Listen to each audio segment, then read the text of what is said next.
Tervetuloa retropoikien pariin. 2010-luvulla alkoi yleistymään surullinen trendi, jossa porrasperäisten autojen suosio hiipui. Ja niiden tilalle tuli automaailman suuri saatana, citymaasturit. Ja sellainen meillä on tänään koeossa vuodelta 2012. Honda CR-V 2.2-litraisella dieselmoottorilla.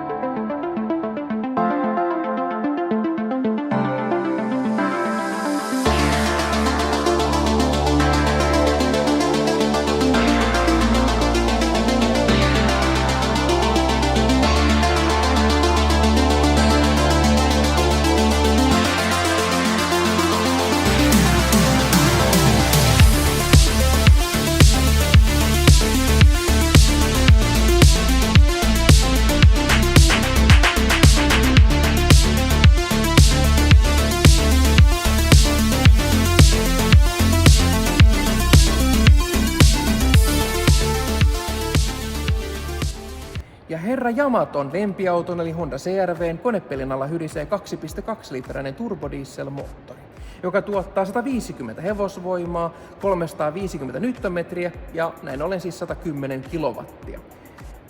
Honda ID-Tech ja VTEC ja mitä näitä nyt kaikkea sitten onkin, niin Honda. Ja jälleen pientä elämän ironiaa. Japanilaisvalmisteisessa autossa on alla kiinalaisvalmisteiset Linglongin renkaat. Ja jos et ole vielä kuulleet Linglongin mainoslausetta, niin minä kerron sen nyt. Kohti vesiliirtoa. Usein näitä citymaastureita kritisoidaan siitä, että ne ovat keskenään hyvin samannäköisiä. Mun mielestä tässä kuitenkin tässä Hondassa on erittäin... Jumalauta, tää on Renaultti, anteeksi, onkin tässä. Niin, että ne on samannäköisiä. Ja tämä ei tietenkään pidä mitenkään paikkaansa. Ja tämän päivän lauluna on retropoikien laatutesti, joka antaa aukottoman kuvan auton rakennuslaadusta. Hondan laulussa on 2 säveltä. Siinä on halpa, itämainen kilinä ja kolina ja saksalainen laatutumahdus, jonka demonstroin nyt.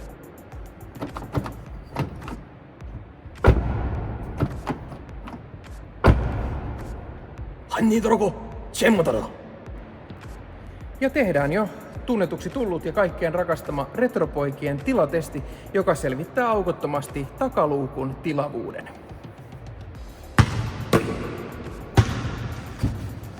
Michael Jordan. Astutaan tänne takaluukkuun. Nähdään, kynnys on aika korkealla muhun nähden ja muoviset nämä listat tässä, mut maalattu tommoseksi hienoksi kromiseksi. Ja jousto toimii hyvin. Mennään sen avulla tosta. Ops. Ja täällähän on tunnelma niinku lappalaisessa lasi-iglussa, eli tämmönen aika herraskainen kyllä. Täällähän on ihan hyvä. Täällä pystyy istumaan ja tässä on näköjään joku ankkurin kuva. Mitähän se mahtaa meinata? No, pohditaan sitä myöhemmin. Takaluukku aukeaa todella korkealle. Mä havainnollistan sen vielä nousemalla pois täältä. Mullahan ei osu edes pää tähän. Ja pistetään luukku kiinni, niin tässä on yksi asia, mikä mua hämmästyttää. Ja se on se, että kun tän aukaisee, niin saisi semmosen käsityksen, että se aukeaa tästä viivasta. Mutta sen aukeaa tätä todella alhaalta todellisuudessa, eli ei tästä vaan tuolta. Mikä on musta aika erikoinen asia tietyllä tavalla, erikoinen muotoiluvalinta. Ja astutaan nyt sitten sisään Hondan maailmaan. Nyt näette, miten tämä ovi aukeaa siis aivan valtavasti. Ja aika erikoinen tämä design näissä ovissa, heti kuvataan. Mun mielestä tuossa on niinku pieni kaiutin. En ole ihan varma, mutta siltä se näyttää, tai sitten tässä on. Mutta joka tapauksessa aika siistin näköinen, melko laadukkaan tuntuiset materiaali. Mutta astutaan tänne Hondan sisälle ja jatketaan ihmettelyä.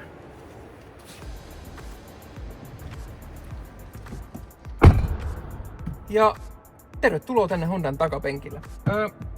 Tämmöstä kovaa muovia, mutta ihan laadukasta, mikään ei nitise. Ei natise eikä mitään, todella hyvän tuntunen. Penkki on kohtalaisesti, voidaan sanoa, mulle hyvässä ajoasennossa ja ihan hyvä. Vähän kiikkuu tollain, mutta ihan ok.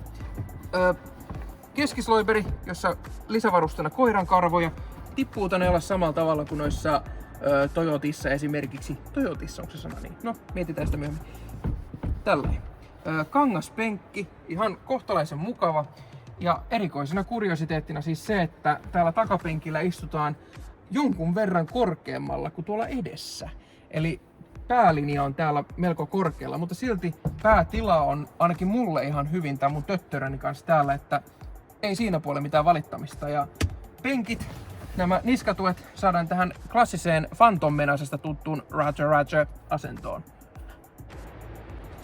Ja lähdetään tarkastelemaan tätä Honda CR-V:n etupenkkiä, mutta ihan ensimmäiseksi tutustutaan tähän etuoveen, joka on nypätty jostain japanilaista ladosta, nimittäin leveyttä riittää. Ja myös vertikaalisesti haasteellisille ihmisille etupenkille asettuminen on helppoa. Mä tein nyt tämmösen tyylikkään frontside ollie movin ja siirryn tonne etupenkille.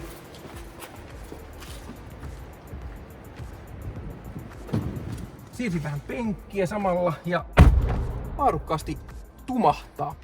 Katsotaan tätä vähän nyt tätä laatutunnelmaa täällä. Täällä on saa ihan kivan tämmösen käsinojan tähän, jonka avulla sitten tässä tämän 6-pykäläisen manuaalivaihteiston ohjeistaminen on oikein helppo ja kiva. Kauhean pitkä tää ei ole, mutta no koko on tietysti katsoen silmissä.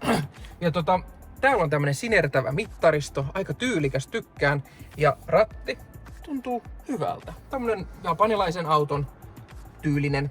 Ja Boeing 7 pöllitty tätä kaasuhanaa, eli käsijarrua tässä tapauksessa, ja aika siisti, mä tykkään siitä. Erikoinen ratkaisu kylläkin. Ja kaikki audiojärjestelmät ja muut löytyy tästä.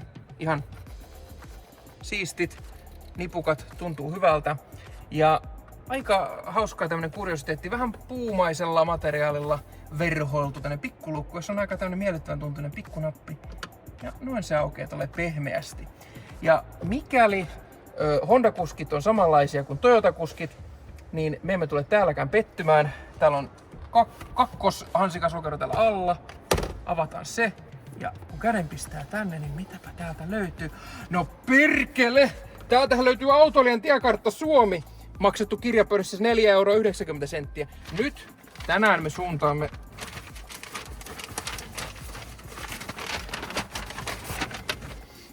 Nyt mennään Karstulaan. Ja sit käydään sen jälkeen Nuorgamissa.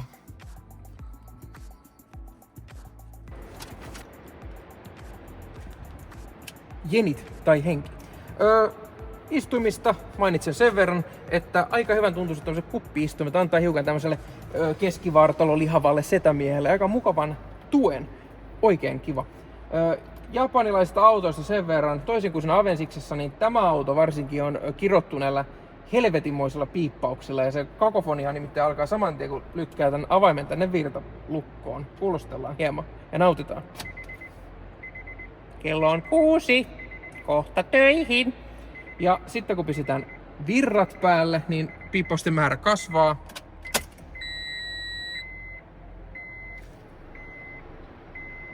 Laitetaan nyt Common Rail, mikäli diesel 2.2 litrainen ainakin on, niin käyntiin ja kuunnellaan, miltä se kuulostaa.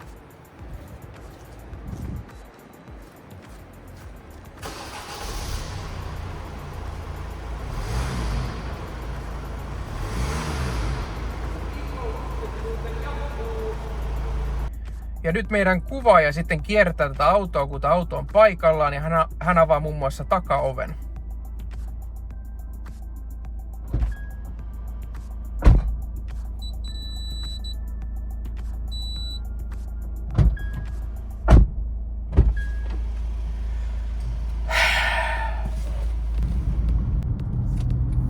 Ja tervetuloa nyt sitten tänne ajo-osion pariin.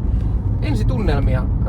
Itse asiassa aika positiiviset ja tuntuu hyvältä. Diesel tässä autossa toimii todella hyvin, eli tykkään kyllä siitä tässä. Vähän se kuuluu ehkä tänne se dieselin ääni, mutta niinhän se aina tekee, että diesel on äänekkäämpi kuin bensiinimoottori.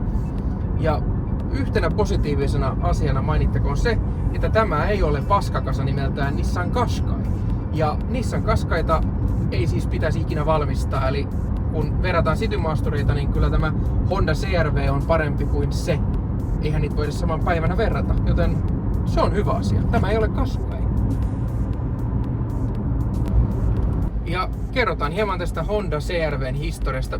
Tää auto on mulle siis todella vieras auto. Tää on ohittanut täysin mun tutkan, vaikka tää on Suomessa myynyt todella hyvin. Ja mä ymmärrän sen kyllä, nyt kun tässä liikenneympyrässäkin menee, niin tää auto siis todella hienosti menee. Ei ole kyllä mitään valittamista, todella hienosti kulkee. Niin ihmettelen vähän, miten tää on mulle päässyt näin käymään, mutta ehkä varmaan se, että mä vierastan näitä City-maastureita.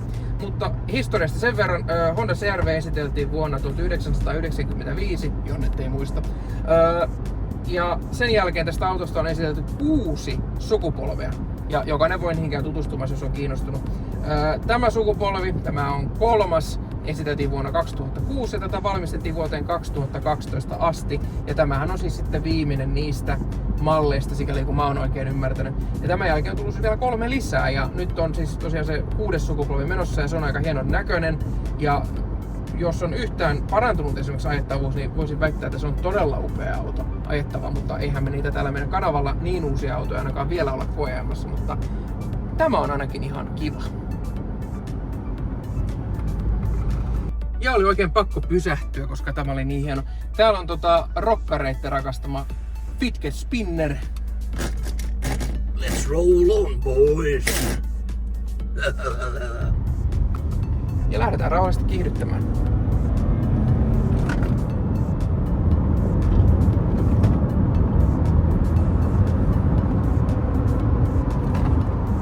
Oikein näppärästi lähtee tämä Honda CR-V tähän moottoritielle. Ja voidaan sanoa, että tämä melukin pysyy kohtalaisen hyvin kurissa ja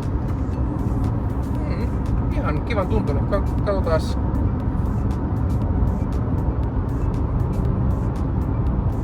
Ei kyllä ihan hirveän paljon löydy moitteen sijaa tästä. Ja siinä meni muuten ohitte, tai vastaan tuli Nissan Primera P12.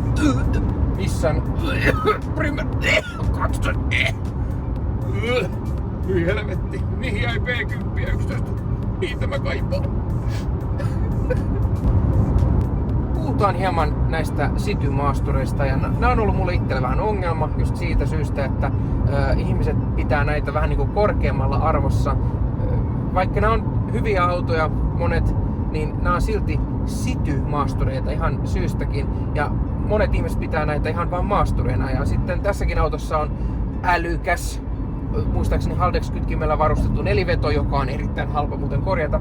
Ja ihmiset saa sen harhakuvitelman, että näillä autoilla voi ajaa maastossa. Ja mulla on nyt paljastus, ei voi. Nämä autot on ihan paskaa, jos mennään haasteelliseen maastoon. Sä voit juuri ajaa sille sorapäällysteisellä mökkitiellä, mutta tässäkin autossa maavara on todellisuudessa todella alhaalla. Mitä voisi niinku kuvitella, miltä tuossa ulkoa, mutta kun sä katsot ton auton alle, niin pohja on ihan saatanan matalalla, niin kyllähän se ottaa siellä kiinni äkkiä, sulla on öljypohja auki ja oho, tulikin vähän kallis remontti, kun ajettiin vähän vaikeammalle mökille tässä. Ja siirrytään tärkeimpään osioon ja filosofisten kysymysten äärelle, eli minkä arvosanan tämä auto saa ja onko tämä Honda CR-V ajajan auto. Mennään ensimmäisenä arvosanaan ja mä perustelen sen tietysti 8. Tämä on nimittäin auto. Tämä on hyvä perusauto. Tämä ajaa täysin asiansa. Tässä on hyvä moottori. Mä tykkään tästä. Ja tää on todella miellyttävä auto ajaa. Tää on siis just sellainen, tässä on hyvä palautus. Tässä on hyvä tuntuma tiehen. Tässä on kaikki perusasiat kunnossa. Mut sitten mä sanon näistä City-maastureista sen verran, että nämä on sellaisia autoja, että mä en välttämättä tykkää siitä, että kun mä nousen tästä autosta huhtikuun loskapaskakelillä, niin mulla on housut paskaset myös. Se ei ole kiva asia. Eli se on yksi asia. Ja myöskin ehkä hieman ärsyttää osa City-maasturiomistajista, koska he kuvittelee, että he ajaa oikealla maasturilla, mitä ei ole, koska maasturit on autoluokka täysin itsessään ja sitten on City-maasturit, eli nämä on siis pelkkiä autoja. Nämä on entiset porrasperäiset autot, nämä ei ole sen parempia maastossa kuin nekään. Vaikka olisi vähän enemmän maavara, niin ei se silti tee tästä autosta maastoautoa. No, jätetään se räntti siihen. Tämä on kohtalaisen hyvä. No onko tämä auto ajajan auto? No on. Ja mä perustelen senkin nyt vielä heti perään. Tää on todella mukava. Tässä on hyvät penkit.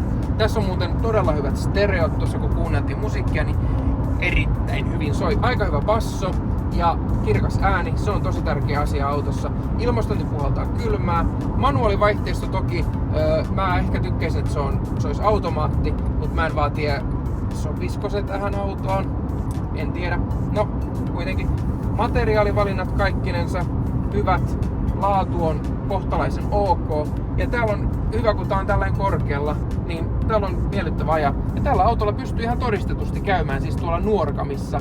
Eli onhan sekin nyt joku todiste siitä, että tällä autolla pystyy ajamaan. Mittarilukema muuten tällä hetkellä oli 221 000.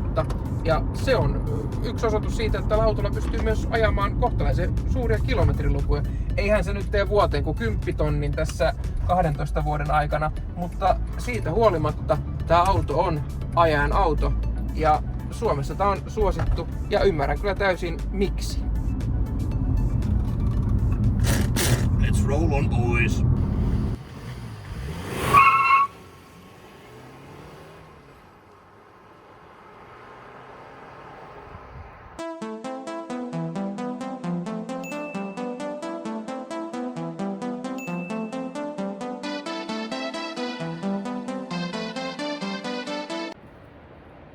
Tervetuloa Retropoikien pariin.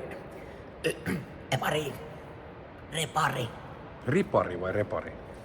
Surullinen trendi, jossa porrasperäisten autojen suosio 150 hevosvoimaa, 110 kilowattia ja 300 newton.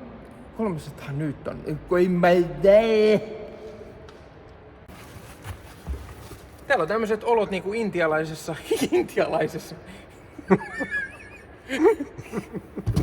Joo.